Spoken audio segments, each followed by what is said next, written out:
to Northrop on the Short Porch. I'm Chris Northrop for Pinstripe Chronicles. I'm excited. I know you guys have to be excited. This is a great series coming up with Boston, the old rivalry renewed. And not only that, but the Yankees are up and the Red Sox are down. So let's talk about it. Welcome to the chat, Jonathan. Thank you so much for joining me. I really appreciate you. And let me just sort of hop right in here. I just want to say that this is the first series that really has me excited because, of course, it's the Red Sox. It's an absolutely gorgeous day for baseball, even if it is in Fenway. And I have friends there who are unfortunately Red Sox fans, but it will be sending me gorgeous pictures and making me even more jealous that I'm not there. Anyway, let's start taking a look. I've been looking forward to this game. I've been looking forward to Yankees pitching absolutely feasting on Red Sox hitting because their bats are definitely sluggish to start the season. Through 22 games, the Red Sox have the fewest home runs in baseball with 13.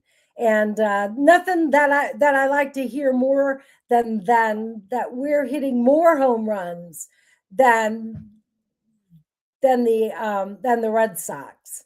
And of course, they don't have the home run hitters we've got, so one would expect a little bit of this. But anyway, their power is way down. Their team batting average right now is 228. It's the 11th lowest in the league. Until yesterday, the Red Sox had struggled up and down the lineup to score runs. The team was 0-13 when their starting pitchers went less than 6 innings. And they were 8-0 when their pitchers went more than 6 innings. And yesterday, of course, broke that rule because Sonny Gray was on the mound, as you may know, if you took a look at the game. Sonny Gray was on the mound and he went out injured and, in fact, went on injured reserve today. So the starting pitching did not go 6 innings, and the bullpen held it down, and the Red Sox mustered quite a lot of offense. I'm hoping that the momentum from that doesn't swing into tonight's series. But we'll talk. Welcome, FJ. FJ, the Yankees will miss Gray and Crochet. Yes, they will. Hello. Yeah, they will miss. They're going to be seeing Early and Ranger Suarez and Brian Bello. But let's take a look at the Red Sox lineup. It just came out, and I've had a chance to take a look at it. It was actually before it came out, it was kind of tough to predict their lineup because they're currently carrying 5 outfielders, and this is causing kind of a problem. Cora mixes and matches his outfielders, except for Wilyer Abreu and pretty much Ceddanne Rafaela, who are the two who are at least hitting. Here's the Red Sox lineup today versus Gil. Roman Anthony leads it off in left field. He's batting 234. We'll talk about him. Wilson Contreras with his big bat. He's at first base.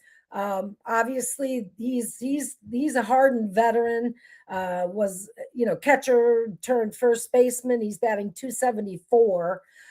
Yoshida is batting DH today.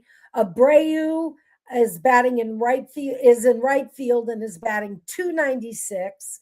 Trevor Story's having a very tough start to the year. He's actually batting 196.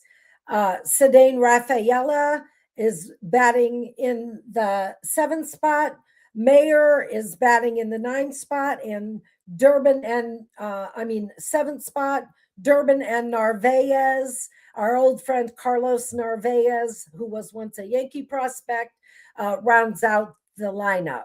So we're seeing Anthony, Contreras, Yoshida, Abreu, Story, Rafaela, Mayer, Durbin, and Narvaez tonight. Now, Anthony was primarily a center fielder. He's playing left field tonight, but he's played the corner infield since 2024. He doesn't have a standout arm out there defensively. He has also DH'd a fair amount this season. He's got a 30% K rate. Yeah, he's having a very difficult time adjusting to big league pitching at the moment. Wilson Contreras, let's take a look at Wilson. He, after a move to first base, he's grading out as an above average defender at first base. And as I said, he's a very hardened guy at the plate. I think he recently was hit, and he was the one who told them the next person who hits me is gonna get it. And so he's a hard ass, and he hits for power. He has top 10, in fact, power potential. So Gil will want to be careful with Wilson Contreras, even though he hasn't had the greatest stats yet at Fenway. Anyway, Tristan Casas was the first baseman, but he's been racked with injuries, and he's currently out with an oblique injury. I don't know if he and Contreras will platoon when he's healthy, or if Contreras maybe will DH. The Red Sox have a lot of lineup issues to manage and deal with, which Cora doesn't seem to mind. Wilyer Abreu is manning right field. He's an elite defender out there. He's a two-time gold glover. One is a rookie. He owns a 115 weighted rain. That's easy for you to say. Weighted runs created plus, which is indicated by the letters WRC plus. If you're ever looking at stats in Baseball Reference or Fangraphs, he's grades high, and a 125 WRC plus against right-handed pitching. He struggles with lefties, of course. Who doesn't? I wanted to mention, too, that Roman Anthony went to Anthony Rizzo's high school. So he's a well-connected lad, and he's someone I could almost like if he wasn't a Red Sox. Let me see. I got my pages turned around, so I got to go back a little bit. I was talking before about Cora mixing and matching outfielders, except for Abreu and Rafaela. And they're in there pretty much every day because of their defensive abilities. Let me get a drink here. There is speculation that this issue of Roman Anthony, Jarren Duran, and Masataka Yoshida competing essentially daily for an outfield spot has contributed to their poor start. So, Sunil, thank you for joining us. And yes, that is what we're saying. He may well be. At any rate, Cora's antics are not helping out the young Anthony. Essentially, he's got the young players competing every day for an outfield spot. And scouts, reporters, fans speculate that this is contributing to the poor starts for these players. Abreu bats left, and this is another problem. It's stacked with lefties. He's batting .312. Anthony is a lefty. He's batting .227. Duran, another lefty outfielder, batting .172 at the moment. Rafaela, the only righty in the outfield, batting .279. And Yoshida, lefty, batting .300. So basically, you've got too many lefty options out there to choose from in the outfield. And Alex Cora says this flexibility in his choice of outfielders is an asset. However, they also lack a right-handed bench outfielder, which would make a platoon or pinch hitting opportunities. So not only do they not have are they not having success hitting, but they're not able to strategize around any of their problems by platooning players because they don't have the right-handed bats to mix in. As it stands, the Boston Herald's beat reporter called the Red Sox roster completely dysfunctional because of this challenge of the 5 outfielders. And yes, the Yankees better be prepared. I would say for them to steal bases. They do have some speed out there, Jonathan. So let me go on with taking a look at who's in the lineup tonight. Yoshida's in the lineup. He's been the odd man out in the outfield. He has had the fewest at bats, I think, of any of the outfielders. And more often than not, he has not had a position. He only has 38 plate appearances compared to more than double that for the other 4 outfielders. His part-time role, he has had success in that. He's hit a pinch hit walk-off home run last Friday against the Tigers, and he still has an 888 OPS. So Yoshida, who is, I think, the DH today, is not to be overlooked. But Trevor Story is an entirely different matter. He has literally been the least productive hitter in all of baseball by win probability. Story's batting a 140 on the season. That is 8 for 57. Can you imagine 8 for 57? I mean, that's humiliating. He has 1 home run, 9 RBIs. He leads the league with 3 errors on top of that. So he's supposed to be a defensive first guy, and he is. It's just ironic because his defense. He's losing range from what I have read, and he's just not getting to balls he previously was able to get to. He's not able to turn the plays he was previously able to turn. But it's just ironic that 5 of the outfielders, the Red Sox, they have too many outfielders and not enough infielders because they're short an infield bench player, and there's apparently no swinging the personnel from anyone from the outfield to the infield at this point. Jarren Duran is a plus speed guy. And if we take the lineup for today, has Duran, he's not even in today's lineup. It doesn't look like he's even in the lineup tonight, but he's their speed guy. And he's literally not been hitting. And he also flipped off a heckler.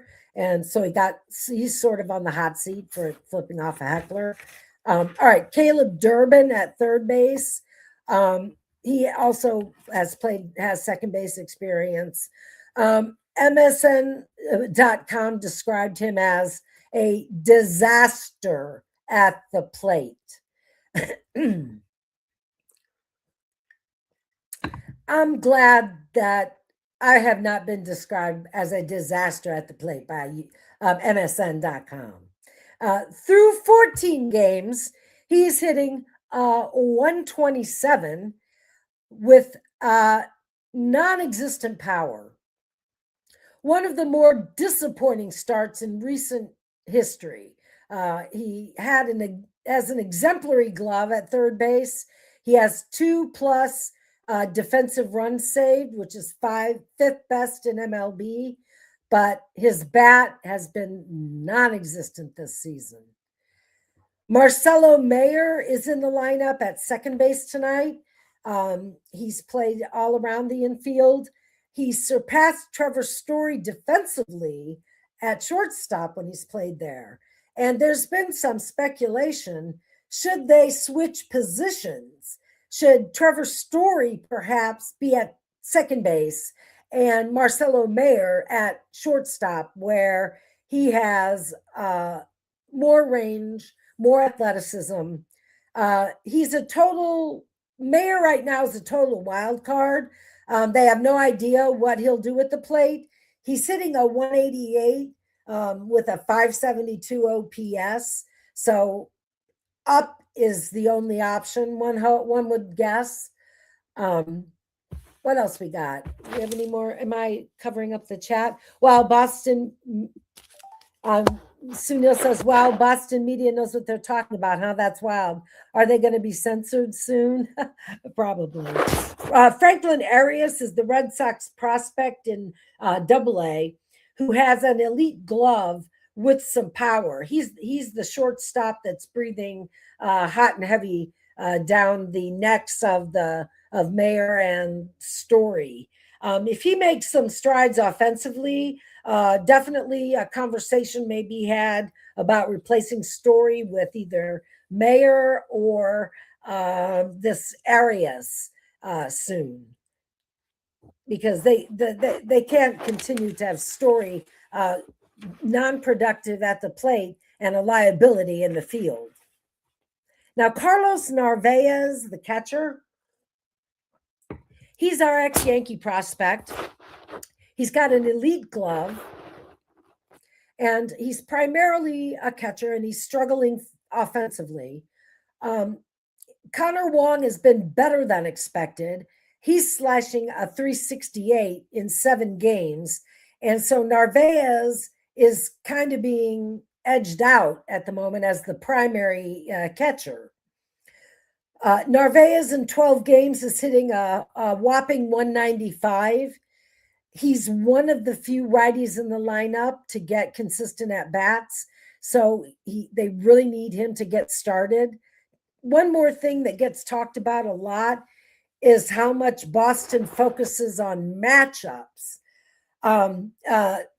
You see platoons and guys sit against tough matchups in Boston. For example, the Red Sox haven't used Marcelo Mayer against a lot of lefties so far. Boston's lineup is strategically built to maximize matchups.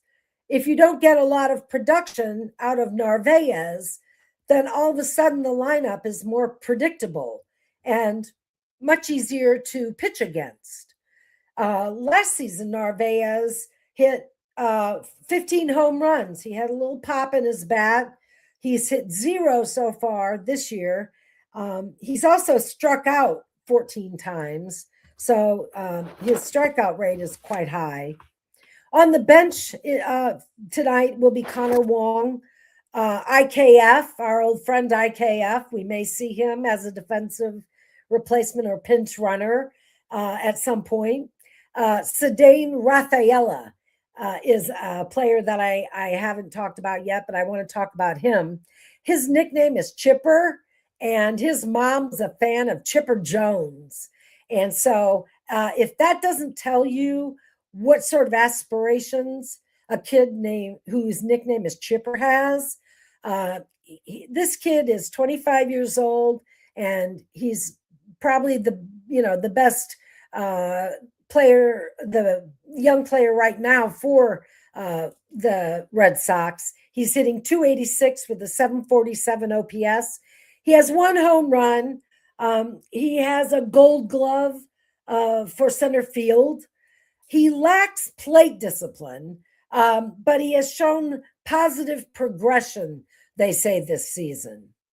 He strikes out 18.9% of the time, which is the second lowest on the team, so he doesn't strike out a lot. But his bat runs hot and cold. He either hits or he hits nothing. He ran into a major slump in the second half of 2025. And, they're hoping this year to avoid that sort of thing with him.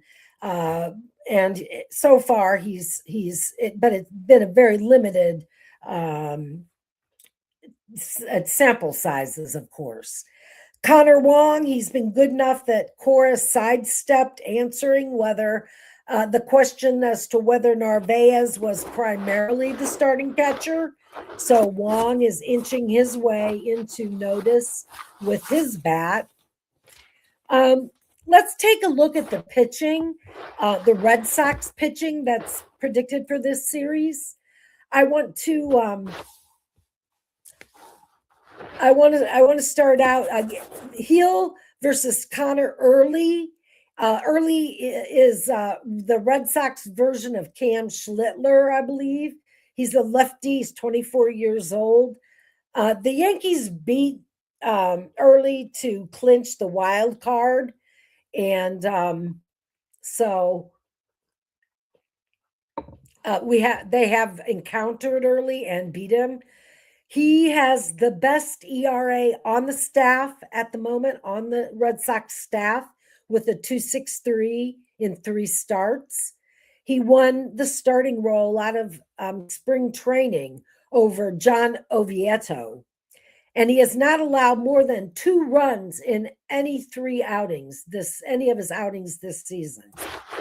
Now, when the Yankees met up with him in the postseason, let's see what they did against him. Grisham went 1 for 4, although I don't think Grisham's in the lineup tonight. He's not.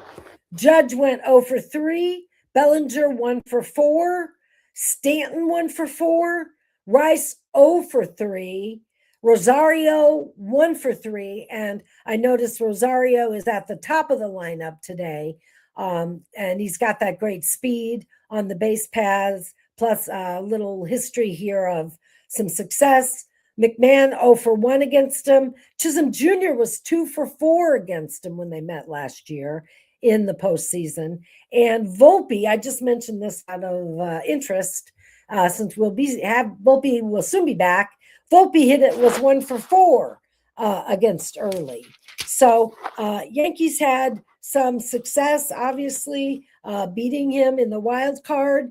Hope they have that same success tonight in figuring him out. In game 2, it's going to be Fried versus Ranger Suarez.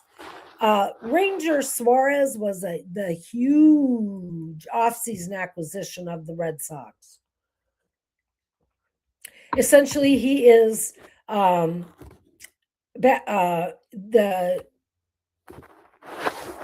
Yankees, when they met up with Suarez, he beat us 9-4. Stroman was on for us, so that may explain that. But let's take a look at what what the lineup did against him. Yeah, no McMahon and no Grisham. Yeah, thank you, Jonathan. Just out of curiosity, I'll throw this out. McMahon against Suarez, 1 for 3. Stanton 0 for 3. Jazz 2 for 3 against Ranger Suarez. So so far, Jazz has a good record against these two Red Sox pitchers. So maybe Jazz will catch fire and hit home run number 1 during this series. Maybe getting away from home will be a bit of a cure-all for Jazz. Rice went 0 for 3 against Suarez. And again, I bring up Volpe just for the interest factor. Volpe went 2 for 3 against Ranger Suarez. Bellinger went 0 for 2. Goldschmidt went 0 for 3. And Grisham, who is not in the lineup tonight, went 1 for 2 against him. So again, we lost to Suarez last year, but some success against him, especially Jazz, and hopefully, like I said, that'll help him break out of whatever is ailing him. I want to just read off the Yankee lineup before I go into the Red Sox pitching. The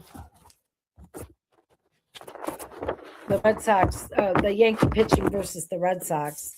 But first, let me talk about Schlittler versus Bello. We're going to see Bello on Thursday. Saturday versus the Tigers, Bello went 6 2/3. He had a rough outing in which he walked in a run in the first. He only has 13 strikeouts in 18 2/3 innings pitched. So the Yankees should be able, they'll get hits. They'll be able to hit off Bello, possibly. His ERA is the best on the staff. However, he has a 312 batting average against him, which is the worst on the staff. So he is a puzzle right now. He may lose his starting job to top prospect Peyton Toll, who's again in AAA, breathing down his neck, wanting a starting job. The team hit 172, the Yankees against Bello. Jazz again, he hit a home run off him. So all three of the Red Sox pitchers, Jazz had success against. So I'm going to predict Jazz gets it going during this Red Sox series, as odd as that may sound. Now, let's take a look at the Yankees pitching versus the Red Sox. And we have Hill on the mound. And as someone questioned on X, I love this. They said, are we getting a Cy Young Hill? I'm sorry, Cy Young Hill? Or will we get Fenway Horror Story Hill? Which one will show up tonight? And I'm going to hope that it's Cy Young Hill. He lost. He's had a couple of starts against the Red Sox. He lost 6-3 to them in August. Really, he got a no decision, I think. Anthony went 2 for 5 against him. Duran 1 for 5. Story 1 for 3. Yoshida 1 for 4. 2 hits against him. 1 for Bregman, 1 for a player named Eaton, no longer with the team. He had 10 strikeouts and 5 base on balls. Hill needs to tighten it up against the Red Sox. And I would say will tonight, and hopefully will have better success against them than he has had. Fried is matched up on Wednesday, and Story is naturally the Red Sox have had much less success against Fried. Story is 1 for 9 against him. Raphael 2 for 7. Wong 3 for 8 against him. In June, Fried lost to Boston 2-0 with Bello pitching. In August, he lost to Boston, but in September he won 5-3. He is a hard ass, and Fried will bear down, and he is pitching lights out. So I have no doubt that Fried is going to be strong, solid against the Red Sox bats, which are flailing anyway right now. And welcome, John the Beagle Dad. How are you? I'm glad to see you. I want to field some questions from you guys. Shoot me questions if you have anything about today's game. Anything about about the Red Sox. You're more interested in Cam's pitching. Well, you know what? I purposely didn't plan a bunch of notes on Cam because he is so spectacular. And I think that we all know how spectacular he is. And I actually have full confidence that Schlittler is going to kick ass when he is up against Bello on Thursday probably. So Schlittler is in his hometown, as we know. And tell me what I was just going to ask, what's going on with the death threats that Cam's been getting?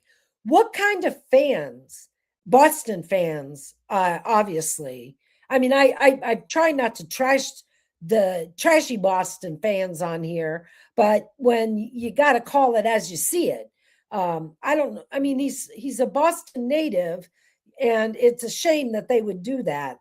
And also, are they I mean, Rice is a Boston native as well, right? I don't think he's getting any death threats, and hopefully he's going to come in there and do as much damage, if not more damage, to humiliate the Red Sox than Schlittler. So let me know if you think Rice is. Yeah, they are. They're trying to rattle him, and they won't work because I think Schlittler has lead in his soul, and I think that he's going to pitch like like his life depends on it, on when he pitches in front of a Fenway crowd. So hopefully the bats that have been coming around will continue to do that. As my title today says, we're going in hot and to the series. Cam loves the attention and thrives on it. Yes, and if it's one thing I love, it's a player who plays up to his image, and Cam does that. He plays up to the Yankees as the bad guy, as the heavy strongman image, and we need the attitude.